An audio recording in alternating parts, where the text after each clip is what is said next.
राधे राधे गुरुजी। जी। मैं गांधीनगर से गुजरात से आई हूँ। हाँ तो मेरा एक प्रश्न है, मैं प्रश्न कर सकती हूँ? बिल्कुल कर सकती हो। मेरा नाम जिया है, पर मुझे अकेला जिया पसंद नहीं है, तो मैं किशोरी जिया कर सकती हूँ? आपका नाम जिया है हाँ। तो आपको नाम पसंद नहीं है अपना? नहीं, क्यों? ऐसे ही। अच्छा नाम तो है जिया। पर मुझे किशोरी जिया करना है। तो कर लो।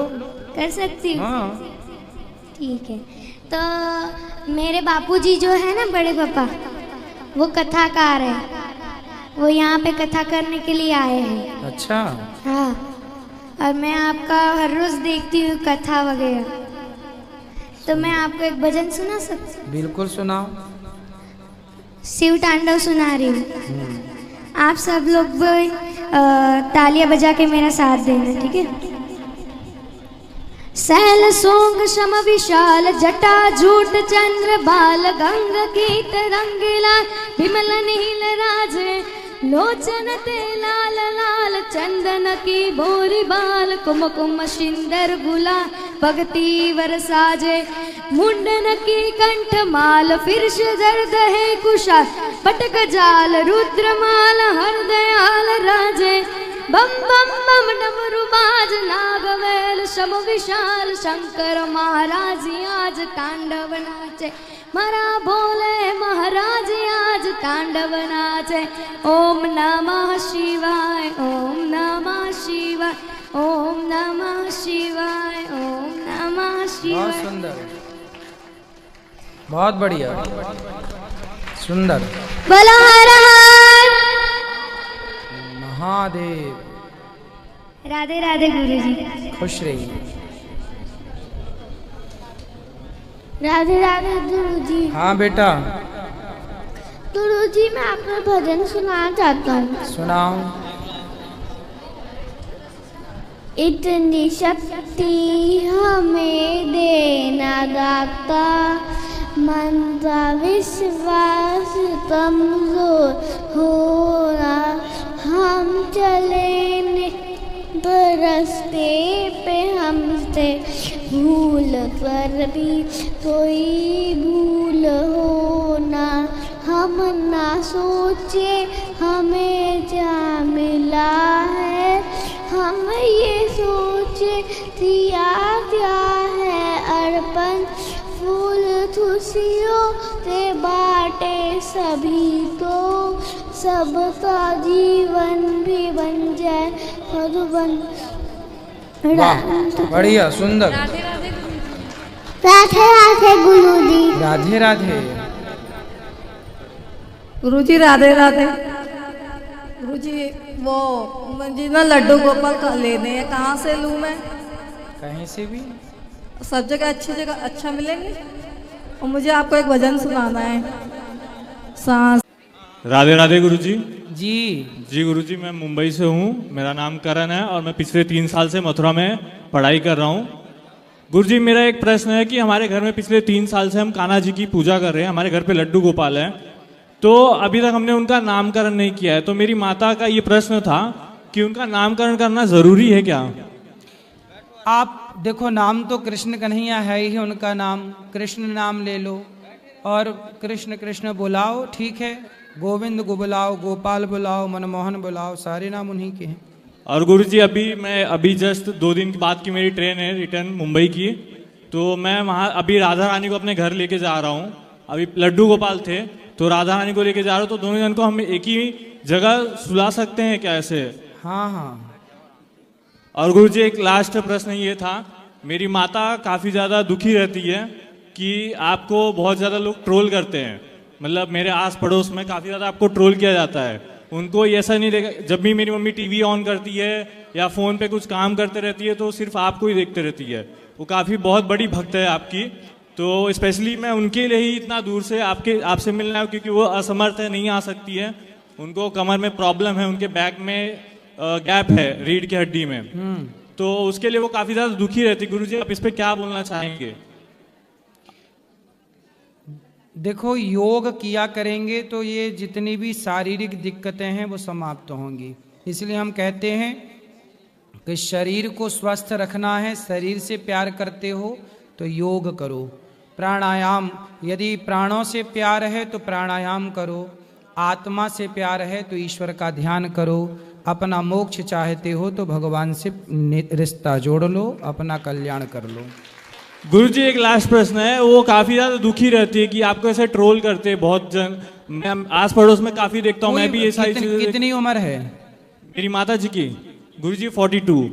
और वो गुस्सा करती हैं? हाँ जी, गुस्सा तो आता ही होगा उन्हें कि ऐसे सब ट्रोल करते हैं उन्हें कि या क्या देखते रहते हो पूरा पूरा दिन, आप सिर्फ यही समय दे रही हो, ऐसे बहुत जन बोलते हैं उनको। हमें भी चिढ़ होती है कि कोई अरे हमारे घर पे देखो, लोगों के चक्कर में ना अपना सुख नहीं गवाना चाहिए। लोग क्या बोलते हैं करने दो, बोलने दो, आप अपना अच्छा काम ही तो कर रहे हैं, कौन सा बुरा कर रहे हैं।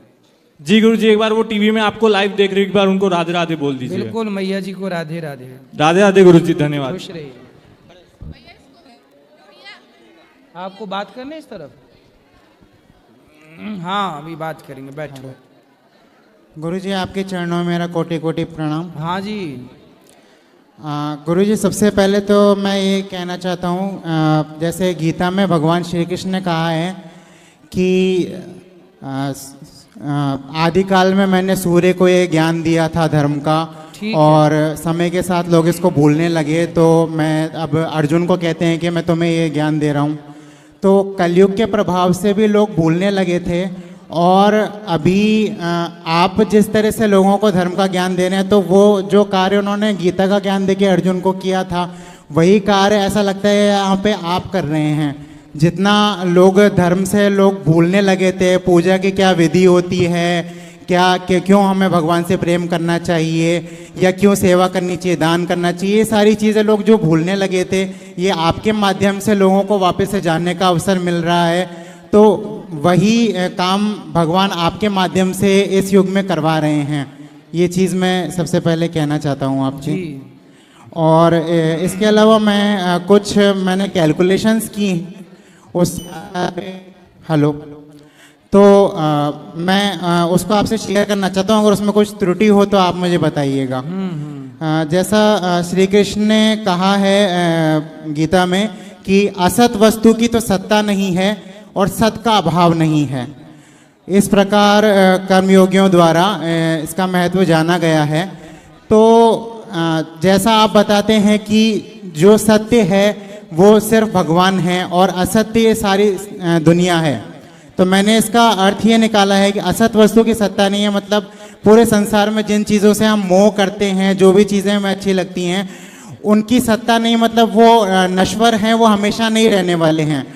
और सत का अभाव नहीं है। दूसरी लाइन का अगर अपन अर्थ करते हैं तो सत मतलब भगवान, जो अभाव नहीं है मतलब संसार के कण कण में बसते हैं। यानी सबसे पहले हमें संसार के कण कण से मोह छोड़ देना चाहिए क्योंकि उसकी सत्ता नहीं है, और फिर वापस ये मान के कि कण कण में भगवान विद्यमान है, उससे प्रेम करना चाहिए। बिल्कुल। तो ये अर्थ सही है सर? सही है, सही है, यही है जी। और एक कैलकुलेशन मैंने ये लगाई है कि जैसे कलयुग में जो कली पुरुष होगा या जो भी इसका राक्षस होगा, वो वास्तव में किसी शरीर में नहीं होगा बल्कि सभी मनुष्यों के हृदय में निवास करता है।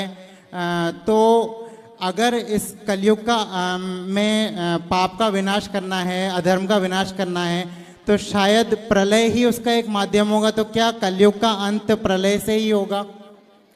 कलयुग का अंत देखो, प्रलय 4 प्रकार के होते हैं। नित्य प्रलय है, होता ही रहता है। जो विशेष प्रलय होता है उसमें पूरी पृथ्वी डूबती है और वो अभी नहीं होगा जी। वो एक बार हो चुका है, वो अभी नहीं होगा। ये कलयुग के अंत में विष्णु यश नाम के यहाँ ब्राह्मण के यहाँ भगवान कल्कि प्रकट होंगे और कल्कि सारे विधर्मियों को मारकर पुनः धर्म की स्थापना कर देंगे। उसी दिन से सतयुग स्टार्ट हो जाएगा। तो अभी गुरुजी 5000 साल में इतना ज्यादा पाप बढ़ गया है, तो अभी तो 4,27,000 बाकी हैं। हाँ। तो उसमें तो कितना बढ़ जाएगा? क्या तब भी कोई धर्म का पालन करने वाले शेष रहेंगे? रहेंगे तब तो ब्राह्मण के घर में भगवान प्रकट होंगे। कोई ना कोई ब्राह्मण तो बचेगा ही नहीं, सात्विक कोई ना कोई आप जैसे अच्छे भक्त बचेंगे, कोई तो बचेगा, तब भगवान आएंगे। गुरुजी एक प्रश्न और है मेरा। जैसे हम कहते हैं, मैं भगवान बुद्ध के बारे में कुछ कह रहा हूँ। मेरा किसी की धार्मिक भावनाओं को ठेस पहुँचाने का उद्देश्य नहीं है, पर मैं अपनी कैलकुलेशन के आधार पे कह रहा हूँ कि जैसे हम मानते हैं कि भगवान बुद्ध भी भगवान का अवतार थे, लेकिन मेरी कैलकुलेशन ये कहती है कि जैसे भगवान कभी भी किसी भी अवतार में कंफ्यूज नहीं रहे। वो बचपन से ही जानते थे कि मैं भगवान हूँ और मेरा क्या उद्देश्य है जन्म का और उन्हें क्या करना है जीवन में, सब कुछ प्लानिंग उनके पास पहले से थी।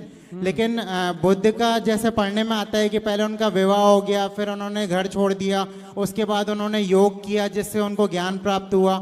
तो एक तो ये चीज़ है। दूसरी चीज़ हम जैसे देखते हैं कि भगवान कभी भी जन्म नहीं लेते हैं, वो प्रकट होते हैं। भगवान राम भी जब हुए तो वो पहले प्रकट हुए और फिर वो एक इशू के अंदर समाहित हो गए, और कृष्ण का भी ऐसे ही पढ़ने में आता है। जबकि बुद्ध का जब हम पढ़ते हैं तो उनका जन्म हुआ था।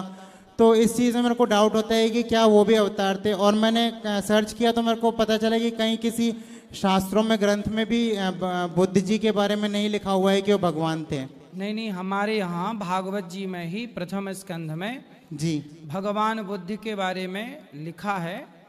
और बुद्ध, देखो ऐसा हुआ ना, बुद्ध कई हुए हैं, उनके जितने बाद में आगे पीढ़ी होती गई वो सब अपने को बुद्ध कहते गए। तो जो एक बौद्ध परंपरा है, ये बौद्ध अलग हैं, और जो हमारे भगवान बुद्ध हुए हैं वो अलग हैं। उनकी जो कथा है वो अलग कथा है। ये तो फिर अपने को बौद्ध कहते गए परंपरा में, जो काम उन्होंने तो कभी गौ मांस नहीं खाया था या मांस खाने के खिलाफ थे, लेकिन चरण स्पर्श गुरु। खुश रहिए गुरु जी, हमारे पंडित जी जो गांव में हैं, हाँ, उनसे पूछते हैं हम कि बेसमेंट जो तलघर होता है, हाँ, वो नहीं बनाना चाहिए बोलते हैं। क्यों? उसमें वास्तु दोष है बोले।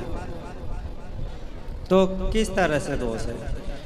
देखो, दोष, वास्तु दोष जहाँ होते हैं उसका निवारण होता है। उस हिसाब से बनाओ कि दोष ना रहे। भाई बनाओ तो ऐसे बना लो ना कि दोष ना रहे।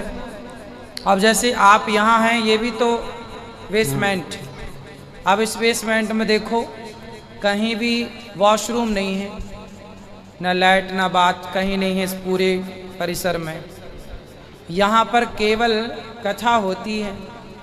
और यहाँ इस बेसमेंट में सुबह आप देखेंगे तो सूर्य भगवान का प्रकाश भी नीचे आता है बेसमेंट में। जहाँ सूर्य भगवान का प्रकाश पहुँचता है वहाँ कोई दोष नहीं होता। और वहाँ वॉशरूम जहाँ बनाओ वो वॉशरूम की दिशा देख लेना चाहिए कि वो ईशान में ना हो, पूर्व की ओर ना हो, आग्नेय की ओर ना हो, दक्षिण और पश्चिम की ओर हो। ठीक है, इसलिए देखिए यहाँ पर ना वॉशरूम नहीं बनाए हमने, जबकि यहाँ इतने सारे भक्त हैं। वॉशरूम ऊपर अभी काम चल रहा है, ऊपर बनेंगे, सही दिशा पे बनेंगे, यहाँ बेसमेंट में नहीं।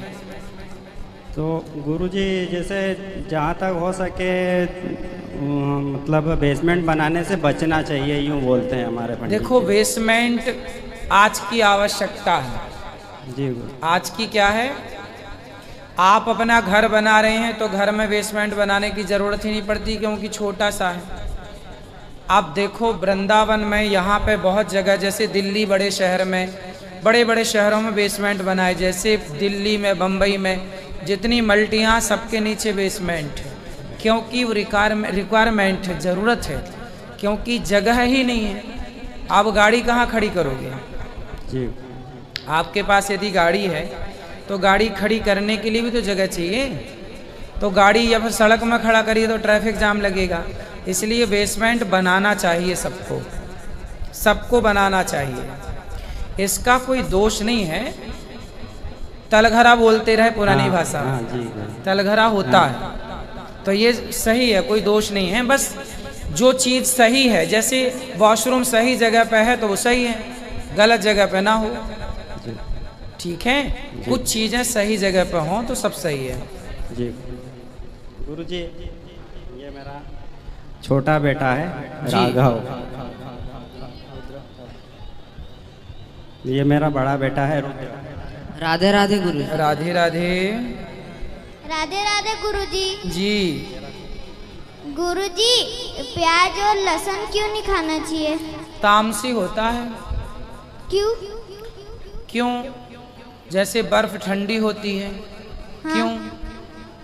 क्योंकि वो गिरती है ऊपर से, बर्फ पानी हाँ। बनता है तो। ऐसी लहसुन प्याज निकलते हैं नीचे से, लहसुन नीचे से निकलती है ना, और प्याज कहाँ से निकलती है? प्याज जमीन में से। हाँ, जैसे बर्फ ठंडी है। अब कोई पूछे क्यों ठंडी? भाई ठंडी है। ऐसे ही है बेटा, लहसुन प्याज तामसी है। तामसी मीन्स ये शरीर को ना एक गलत एनर्जी देता है। शक्ति तो है, लहसुन प्याज को आयुर्वेद ने औषधि माना है, औषधि के रूप में स्वीकार है, लेकिन ये शरीर को ना खून को तेजी से दौड़ाता है। जो लहसुन होती है बहुत गर्म होती है, प्याज होती है बहुत ठंडी होती है, तो इस शरीर को एक माइनर रूप में एक गलत नेगेटिव प्रभाव देते हैं, जिसे सामान्य आध्यात्म भाषा में बोला जाता है तामसी। तामसिक भोजन है, तामसी भोजन है। इसलिए तामसी, सात्विक व्यक्ति को तामसी क्यों करना? जो तामसी है वो तो करे, पर जो सात्विक है, देखो सबका खान पान अलग अलग होता है ना। देखो जिसे भक्ति करना है, भगवान का भजन करना है, वो व्यक्ति तो सात्विक खाएगा, फल फूल खा के भजन करेगा। उसे लहसुन प्याज खा के शरीर को गर्म करने की जरूरत कहाँ है? अब शरीर को गर्मी वो दे जैसे सांसारिक सुख लेना है। ठीक है बेटा? गुरुजी, और है ना, वो क्यों नहीं लगाना चाहिए भोग भगवान को? तामसी है ना, इसलिए। मतलब उनको चरका नहीं देना चाहिए। चरका नहीं देना चाहिए। चरका नहीं देना चाहिए। हाँ। बिना लहसुन प्याज का भी भोजन बहुत अच्छा बनता है, लहसुन प्याज से ज़्यादा अच्छा बनता है। आपने गौरी गोपाल भगवान का प्रसाद पाया? हाँ। अच्छा लगा? हाँ। दाल अच्छी थी? हाँ। सब्जी अच्छी थी? हाँ। वो बिना लहसुन प्याज की थी। हमारे यहाँ पे भी है ना, लहसुन प्याज की नहीं बनाते। हेलो। राधे राधे गुरुजी। जी गुरुजी, मेरा ना कोई काम नहीं बनता, बनते बनते रुक जाता है। क्या हो जाता है? बनते बनते रुक जाता है। बनते बनते क्या हो जाता है? काम बनता ही नहीं। क्या काम नहीं बना आपका? ना नौकरी लगी ना कुछ। तो नौकरी क्यों करना है? बिजनेस कर लो ना। बिजनेस भी किया था, चला ही नहीं गुरुजी। क्या बिजनेस किया था? दुकान खोली थी। काय की? हार्डवेयर की। तो आप वहाँ बैठे नहीं होंगे समय से जाके? 10 बजे तो आप सो के जागते हैं। नहीं गुरुजी, जल्दी जाग जाता हूँ। कितने बजे? 8 बजे। जागते हो? हाँ जी। और दुकान कितनी बजे जाते हो? 10 बजे। और वापस कब आते हो? रात को 10 बजे। तो दिन भर दुकान पे रहते हो? नहीं, बाहर भीतर भी चला जाता हूँ। तो बाहर क्यों जाते हो? जब आप बाहर गए तभी कोई मोटा ग्राहक आया? मोटा आता ही नहीं गुरुजी। बिजनेस को तरीके से करो, प्लानिंग से। अच्छा। तब जाके बिजनेस सफल होगा। आप नौकरी के लिए प्रयास कर रहे हैं, करते रहिए, सफलता होगी। मेहनत करिए। एक सवाल हो रहा है गुरुजी। बोलो।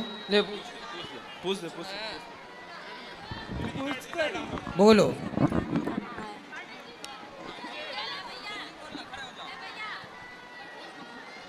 राधे राधे गुरुजी। राधे राधे। मैं आपसे एक प्रश्न करना चाहती हूँ। कर लो। मेरी बेटी यूके में ओल्ड एज होम में जॉब करती है। हाँ। उनकी सेवा करती है, बहुत प्यार से रहती है वो।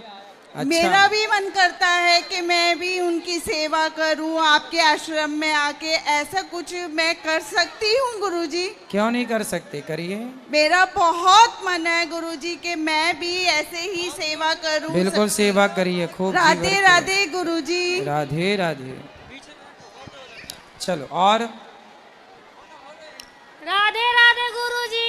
हाँ गुरुजी, हमारा ये प्रश्न है कि हम कोई भी काम सोचते हैं लेकिन वो पूरा नहीं होता है, ऐसा क्यों? तो जो पूरा हो जाए वही सोचा करो ना। और एक और क्वेश्चन है कि जब भी मैं कोई चालीसा का पाठ करती हूँ। कौन सा चालीसा? चाहे दुर्गा चालीसा हो गया, चाहे हनुमान चालीसा हो गया, ठीक है।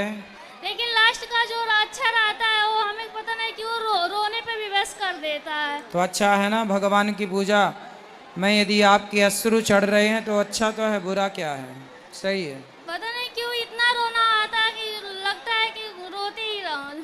ठीक है, आंसू आना भगवान की भक्ति में सही है, बुरा नहीं है। राधे राधे गुरु। राधे राधे। राधे राधे गुरुजी। हाँ, आपके चरणों में कोटि कोटि प्रणाम। खुश रहिए। बोलो। गुरुजी, क्या सबको तुलसी की माला पहनना चाहिए? हाँ, सबको तुलसी की माला। अब माला पहन के अगर लहसुन प्याज का सेवन करे तो? लहसुन प्याज आप खाएं ना खाएं वो आपका निर्णय है, पर तुलसी की माला पहन सकते हैं।